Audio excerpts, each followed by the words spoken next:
Welcome to the Enchanted Ears podcast, where we discuss anything and everything Disney. I'm Angela. And I'm Joe, and on today's episode, we're going to be discussing whether it is worth getting an annual pass at Walt Disney World.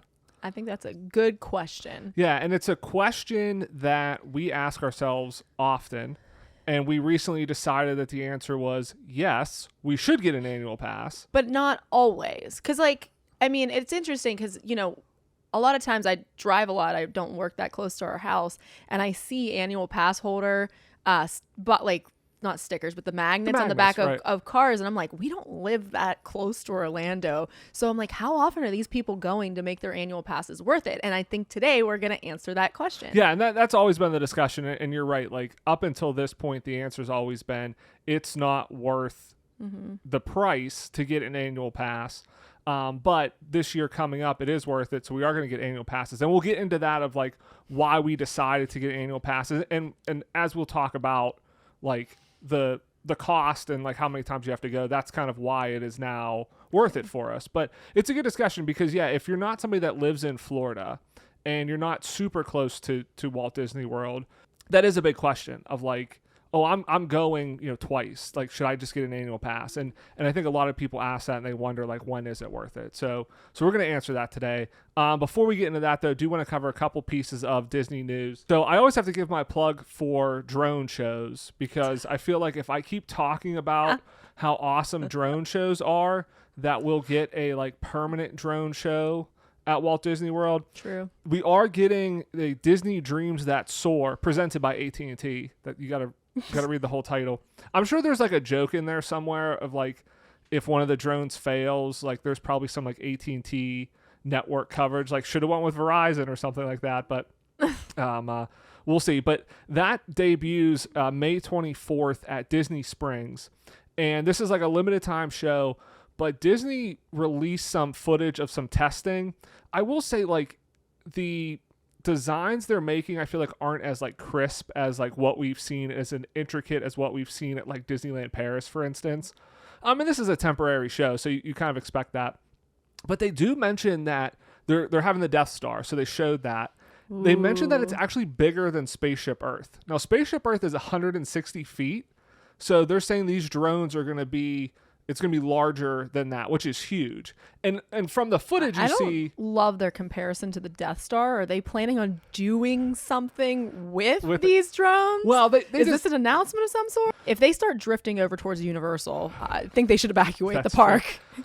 Yeah. That's how Disney will strike back. Everyone's been like, how's Disney going to come back? The Death Star is just going to slowly like go over to Universal there.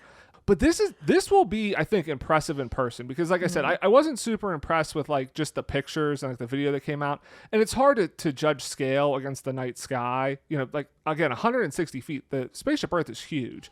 So to see that in person, and Disney Springs is a very tight spot. Yeah. So you're going to be very close to this. So I imagine this is going to be very grand and impressive to actually see in person. So I'm excited about that. So hopefully it does well. Hopefully Universal survives the Death Star here, but we'll see. But hopefully it does well, and we get a more permanent show. Maybe Animal Kingdom. I mean, they have no nighttime show. I think drones would be great because they don't do fireworks there, and they have a giant lagoon. Now they don't. That's the only thing that's kind of weird though, is they don't have a launch pad the lagoon. They could bring them out into the lagoon. I mean, have a launch pad, like bring a flotilla out to the lagoon or something like that. You're right. I mean, they have the seating. I want to see like King Louie activate all the drones. I think you should bring back kite tails and add the drones and see if the kites can avoid the drones. Oh my goodness! Because kite tails was already famous for the crashes of the kite. So can you imagine like a drone cutting the kite and then it just flying off wildly? I think that would be an exciting, especially at nighttime, kite tails at night with drones flying around. And we can yell, yeah, kites again. I can't. I want this to happen so bad. This is the nighttime show we need at Animal Kingdom. But I think it works well because, again, no fireworks at Animal Kingdom. They have no nighttime shows. So drones, I think, fit really well. They have the lagoon. They have the seating. So we'll see. I do have to wonder, since drones are kind of loud, though, they probably would never do any Animal Kingdom because I feel like that noise. I don't think it's that loud, though. I don't know. It sounds like a swarm of bees. Especially back like by the lagoon. There's no real animals over there. Yeah. So I think I it's just- far enough away. I'm sure that has to be a consideration, though. Yeah, you're right. That's not something I thought about, but I think they could probably get around that.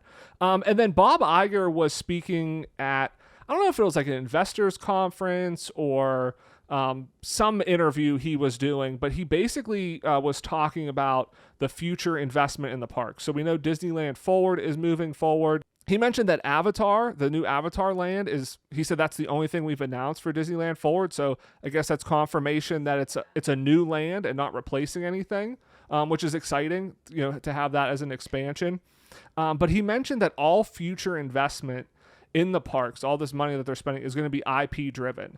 That basically, they know that IP gives them the best return for their investment. So everything's going to be IP. So it doesn't seem like we're going to get any new stories, New original like rides. you did with Big Thunder Mountain and Right. Haunted Mansion, things like that. We It's haven't all gotten a gonna lot be of those in IP. a long time, I feel like. You're right. I mean, it's been, I think Michael Eisner, as he grew the parks, obviously it got driven more into IP. Definitely when Bob Iger came in and he bought everybody, he bought Pixar, he bought Lucasfilm, Marvel. They have so much IP, it just makes sense to lean into that.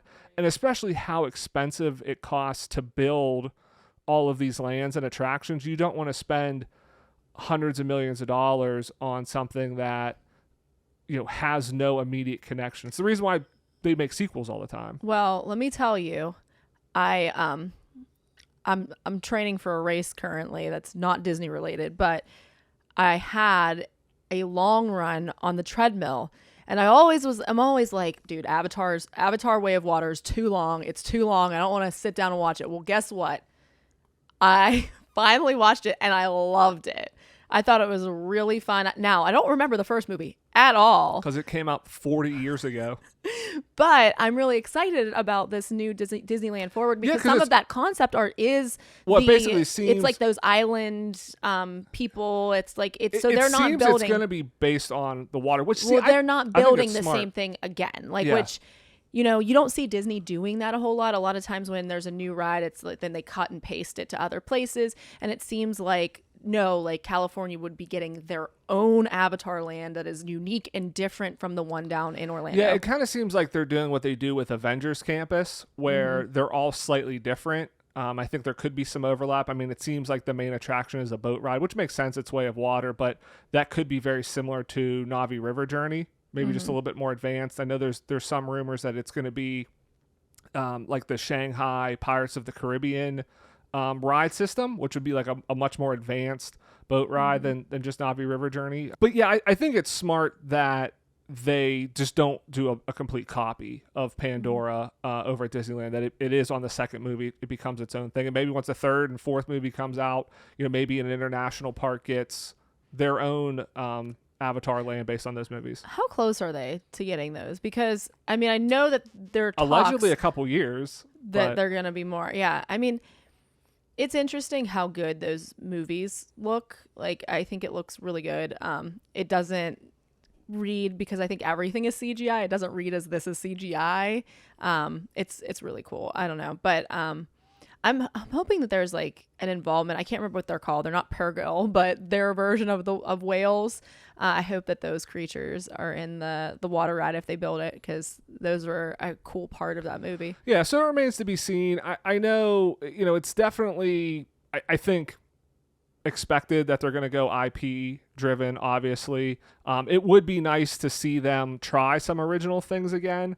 I think my biggest concern with Disneyland Forward, with this expansion, is what's the quality of stuff we're going to get? Because if you look at Fantasy Springs over in Tokyo Disney Sea, My gosh. now Disney does not own that park, so Nope. they're not the ones spending the money. Nope. But there's basically 4 new attractions there, a couple restaurants and a hotel.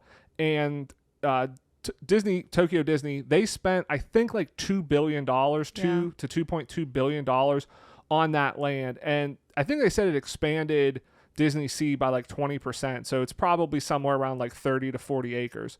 So 30 to 40 acres and 4 attractions. Now, again, they're incredible attractions, but they're $2 billion. Disneyland Forward, the whole project itself, Disney's thrown out there, is $1.9 billion. And they're talking about hotels. They're talking about a new multi-use entertainment space. They're talking about theme park expansion. So like for $2 billion, if they're talking about building, over on the parking lot, building a new entertainment venue there plus a hotel, like what are you really going to get from that? And so that's my concern. Unless is their just financials are very off. right. But I think what will happen is they'll just cut, they'll have these big plans and they'll cut these budgets. So that's my big concern is like, and even what they're talking about with Beyond Big Thunder and changing an Animal Kingdom, if you really look at what it really seems to cost to make top tier attractions, I mean, Galaxy's Edge, Rise of the Resistance, an incredible ride. I think the price tag on that is somewhere around $1 billion. On that has been, kind of like the rumored cost on that. Cosmic Rewind, rumor is $500 to $600 million. So my concern is just like, if you really want these really great attractions, it costs a lot of money. And sure, Disney's throwing out huge numbers, but I don't know that they're big enough to get a ton of like really great stuff. So I just worry about like what quality and what are we actually going to get from this. Like Avatar's going to look great, but do they want to spend $1 billion just making an Avatar land? And financially, I don't see necessarily what they're going to gain from it as much because people are still going to come. Whereas, I mean, over in Japan, it's making me go, I want to go back to Japan, getting more international travelers saying that Disney park is a Disney park that you can't miss and that you need to go to multiple times. Whereas over here in the States, people will come anyway. So when they build something new, I don't think that the upside is as much. So if they're worried about investors, that makes me worried that, they're not going to see the returns on it. So they won't build it. I think that's the case for Walt Disney World because obviously tons of people go there. You're right about Tokyo. They are having a lot of like influencers over there, like international influencers to try to get international travel back. But Tokyo Disney is one of the top visited parks though. I mean, even without, it's not like they need people to come there. I mean, but behind Magic Kingdom and Disneyland, you have Tokyo Disney is right there. I don't remember if they're exactly third. They might have slipped, to fourth or fifth. Disneyland is Tokyo Disneyland or Tokyo Disney Sea? I think Tokyo Disneyland gets more than Disney Sea, but I'm not sure. But they're both up there. So it's not like they need guests, but they are trying to drive international guests. I think where Disney may spend more is Disneyland because there's more of an opportunity there to build that from, a 2-day to 3-day thing to if you expand out the parks that now becomes 3 or 4 days and you become more like Walt Disney World where people are going for vacation and it then makes sense to go. Yeah. So I think maybe there they throw a little bit more money to it, but it remains to be seen. So hopefully we get some good stuff, but I'm concerned. All right, so let's jump into our main topic here. Are annual passes worth it? We're specifically looking at Walt Disney World. So we're going to cover the discounts you get, an overview of the annual passes, how often you need to go to actually make it worthwhile, and why we decided to finally become annual pass holders down at Walt Disney World. 2 of the pass options are available to Florida residents only. So if you live in the state of Florida, you can get one of these 2 types of passes. The first one is the Pixie Dust Pass, which is available for $439. This is weekdays only, no holidays, and you can hold 3 reservations at a time, which is a decent deal if you want to run there during the week or like you have kids in the summer and they want to go and you don't have to go on the weekends. Yeah, and you mentioned reservations, so I just want to jump in here real quick and say one thing, because at Walt Disney World, you no longer need theme park reservations if you're going for a vacation, but you still do need them as an annual pass holder. So if you're going for vacation and you're staying on site, you're buying your tickets, you're kind of telling Disney when you're going to go, so that's why you don't need a reservation, because they at least know roughly when you're going to be there. But when you're an annual pass holder, you do need to make reservations. So the annual passes, they have a different number that you can hold. So this one, like you said, you can hold 3 reservations at a time, and it's a rolling 3. So this is 3 separate dates. This isn't like I'm going to park hop to 3 parks today, and that's all 3 of them. No, this is like, hey, I want to go, Monday, and then I'm going to go 2 weeks on a Wednesday, and then, Friday or something like that. Okay. And it's rolling. So like as soon as you check in Monday and you have the other 2, you can then make a 3rd for later as well. Okay. And then the next level up from that Pixie Dust Pass is the Pirate Pass, love the alliteration, for $799. And this includes weekends, no holidays, and you can hold up to 4 reservations at a time. Right. And so those are the 2 for Florida residents. There is a third one for Florida residents. It's the Sorcerer Pass. The difference on this one, though, is if you're a full DVC member, you can also purchase this pass. So basically, this is one that if you're not a Florida resident, there's a loophole. Now, again, you have to be a full DVC member, so that means you can't buy resale. You have to buy, I think right now it's 150 points directly from Disney. We actually recently did an episode, it's episode 293, where we talked about if buying the full like DVC to get the annual pass discount is worth it from Disney. So go check that out. We also talk about some of our things we've learned from a couple years of being DVC members. But if you want to get this pass, it's $999. Basically, the only time you're blacked out is like Thanksgiving and Christmas. So it's pretty close to like no blackouts. And you can have 5 reservations at a time. So then if you're not full DVC or you're not a Florida resident, the only pass you can get is the Incredi Pass, and that's $1,449. So quite the jump from the Pixie Dust Pass. Oh, the Pixie Dust. The Pixie Dust Pass. I mean, it's $1,000 more than that. So to your point, if you're a Florida resident and you just say, hey, I'm not going to go on weekends, you can save $1,000. Like it really becomes worth it at that point. And quite honestly, weekdays tend to be less crowded than weekends anyway. So it's probably a really good deal. Particularly, I feel like Tuesday through Thursday, from what I've kind of noticed. I feel like around Monday, sometimes you get like a lot of people overflow from the weekend, and the same thing with Friday. So I feel like that sweet spot, from what it seems like, you know, when we've been there, that sweet spot seems to be like Tuesday through Thursday. Yeah, and even if you want weekends, it's $800. You're still basically not quite half the price of the Incredi Pass. So again, it's a pretty big discount to be a Florida resident. But with the Incredi Pass, there's no blackout dates at all, so you can go anytime you want. Holidays, weekends, anything, and you can have 5 reservations at a time. One additional thing I do want to mention about reservations is if you are somebody that is out of state, so again, you have the Incredi Pass because you obviously don't live in Florida, your reservations aren't limited if you are staying on site. So if you're worried like, oh, I'm going to take a week trip, but I can only make 5 reservations at a time, what happens if day 6 and 7 there's no reservations available? If you have a hotel booked for a week, you can make a reservation for every day of your trip and then have 5 reservations on top of that, basically. So if you are staying there for a trip, those don't count kind of towards your reservation total. So that's something that, again, Disney makes sure, hey, if you're going to stay there and you're going to give them extra money to stay at a hotel, they're not going to try to limit you and be like, no, you can't use your annual pass anyway. And then with the annual passes, you do get additional discounts for like merch and stuff like that. One of the probably most common ones that people are familiar with is there is a food discount in a lot of places. So the most common discount is a 10% discount, but some places actually offer a 15 or even 20% discount. And this is discount on food and non-alcoholic beverages. Mm-hmm. So that's a pretty useful thing. Really nice. And it's not at quick service. So this is basically like your sit down meal. So any of like your quick service where you just go up and it's counter service, you're not going to get those discounts there. And you're right. Some have 15 or 20%, but most of it's 10%. And there's a website Disney has, if you go on and look up Disney annual pass discounts, there is like, they give you the full list of every restaurant that you can kind of get discounts on. You can also get 20% off on merch. This is my favorite. Yeah. So basically, girl math, you can't afford not to buy the merch, I think is how that they're basically reads. Paying you to buy the merch at this point. So over the next year, every time we go to Disney, I basically need to buy everything. Right. I think that makes sense because basically every 5 things you buy, like one of them's free. Because you're saving 20% on everything, right? That's how it works. Yeah. 20% times 5 is 100%. Something like that. Yeah, it all adds up. So if you buy 5 Spirit jerseys, you essentially get 1 free.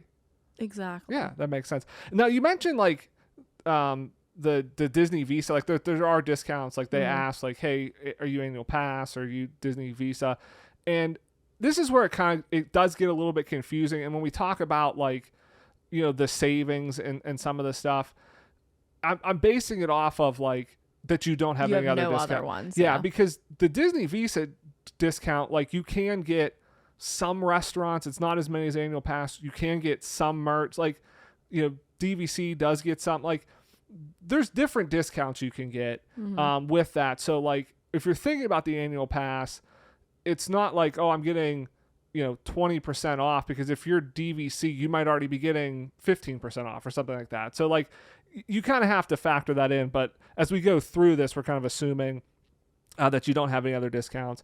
I think this one's nice. You get 15% off tours, which is pretty good. We've talked a lot about the tours. Probably a month or two ago, we ranked our favorite tours at Walt Disney World. You can also get this off on mini golf or like the bike rentals as well. Yeah, that's really exciting. You know, I think also, again, sort of like the merch, I don't think we can afford not to go on more tours and try to get into all of the tours now, so that we can experience them. And then, you know, everybody on here, I'm sure, wants to hear how all of the tours are. Yeah, all the tours. And basically, we do that many, again, they'll be free at that point. So we can't afford not to. You can't afford not to. You get 20% off, which is pretty high at Splitsville. So that must mean not a lot of people go bowling there. I mean, because you get 20% off bowling. Disney, unless you're a local, why would you go bowling? Yeah, why would you go there? So, and then you can add on the photo pass for $99 for the whole year. That's a good deal. For the whole year? Yeah. Yeah, that's a great deal, because it's $160 if you prepay before you go on your trip. It's $160 for the length of your trip. I think it's like $180 to $200 if you buy it like when you're on site for your trip. But if you have an annual pass for $100, you can get photo pass and have photos for the whole year. Like that's the steal. That's crazy. Yeah, you can also add on the water parks for $100 too. So $100 more, you get then unlimited access to the water parks. And I forgot to mention, all of the annual passes include park hopping. So it's not like we didn't mention that because they all include park hopping. So you don't have to worry about like, I can only go to one park today. And then another discount is Disney also offers some special room discounts. Now this is where kind of what I was going back to earlier with, if you have Disney Visa, they have Disney Visa discounts, or sometimes they just offer regular room discounts. So this summer, like in 2024, like from the end of March through early October, they're offering up to 35% off on some rooms. And a lot of them are deluxe rooms. So you can get a pretty good deal on something like the Beach Club.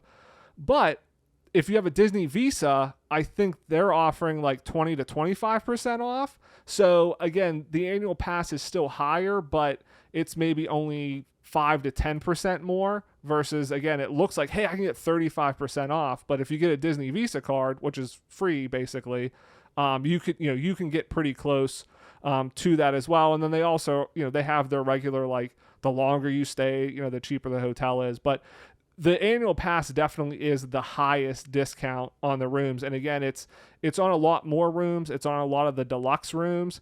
Like I was just kind of looking around at like random days, like, you can get, I think it was Beach Club or one of them, Beach or Yacht Club, like $350 a night, or like Animal Kingdom Lodge, $350 a night, when those are usually $500 to $600 a night. So it's a pretty good deal. And that's where like a lot of the additional savings can add up on top of just like the merch that if you're already going to buy it, you're saving, or you're going to have to eat so you can get a discount. That being able to save like up to 30-35% on a room is a pretty nice benefit. Yeah, it is. And the nice thing about the pass is you can buy the passes like now, and then you essentially lock in that price because you don't have to activate them right away.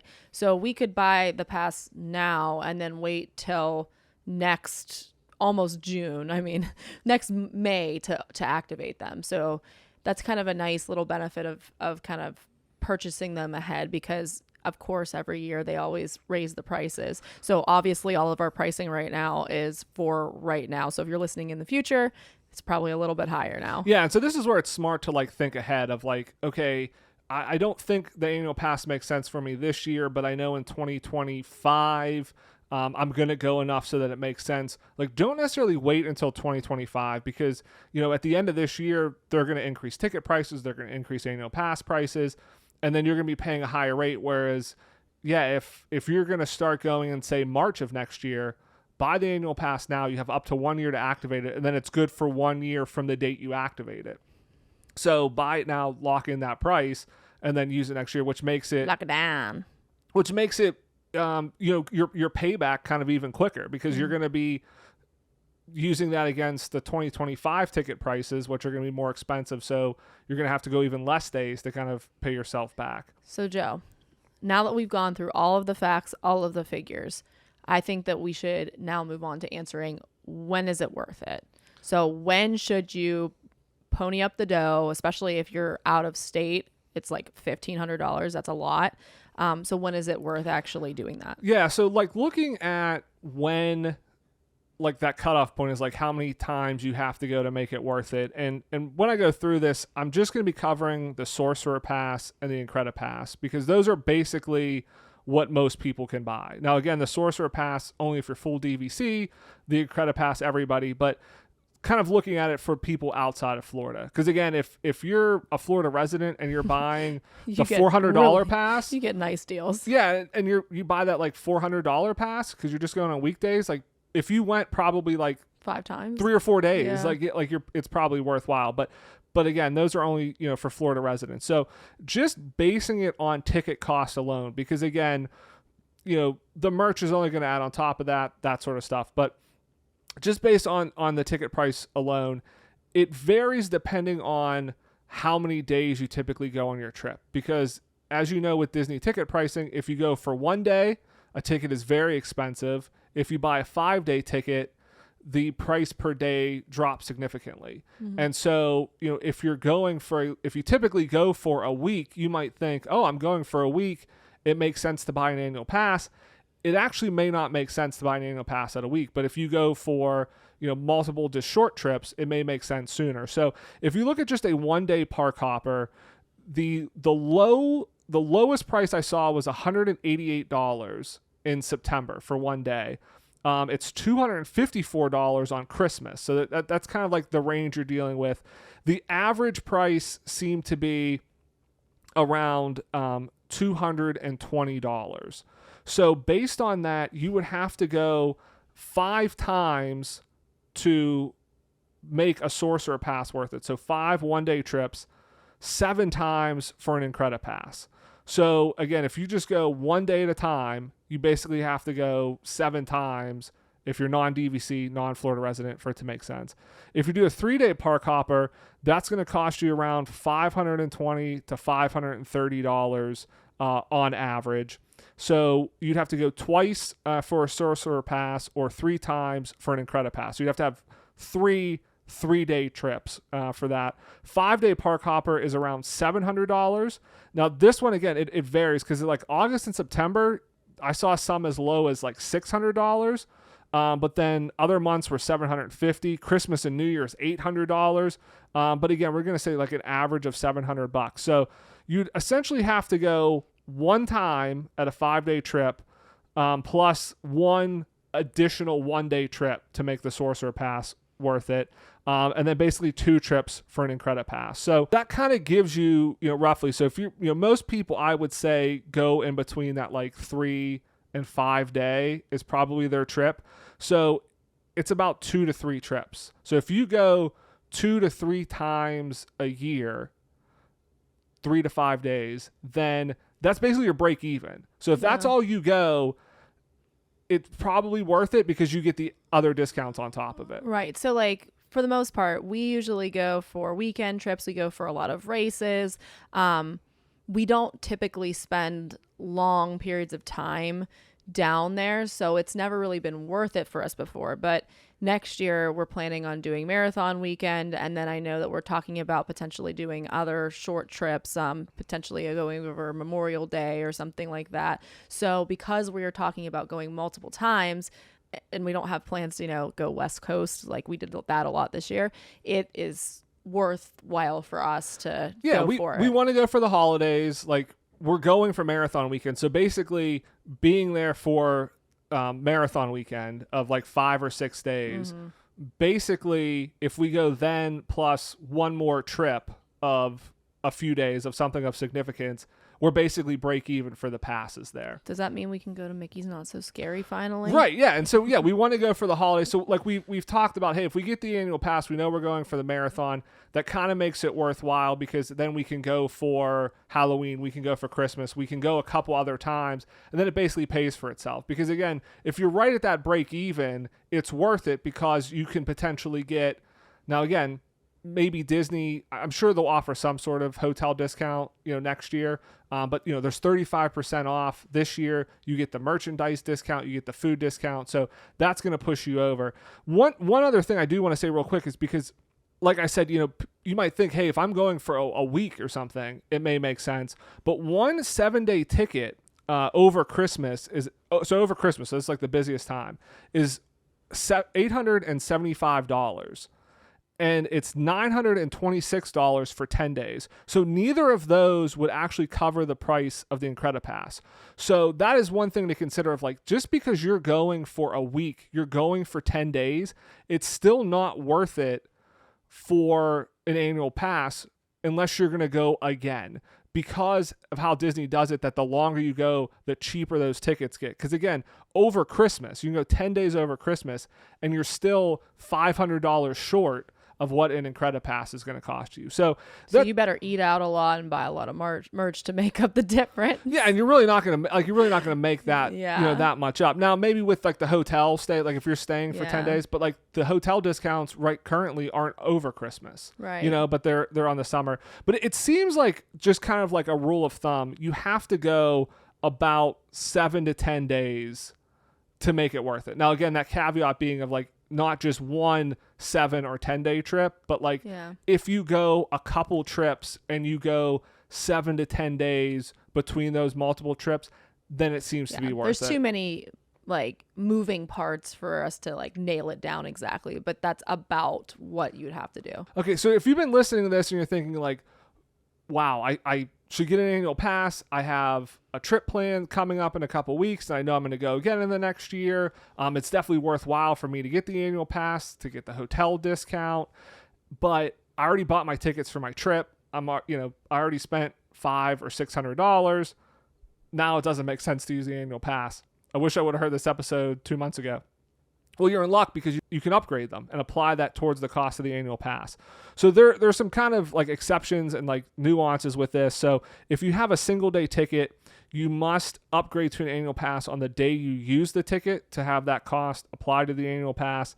A multi-day ticket must be done by your last day. So if you have a 5-day ticket, you just have to do it before the last day you use the ticket. So you can use it on the 5th day. That's okay.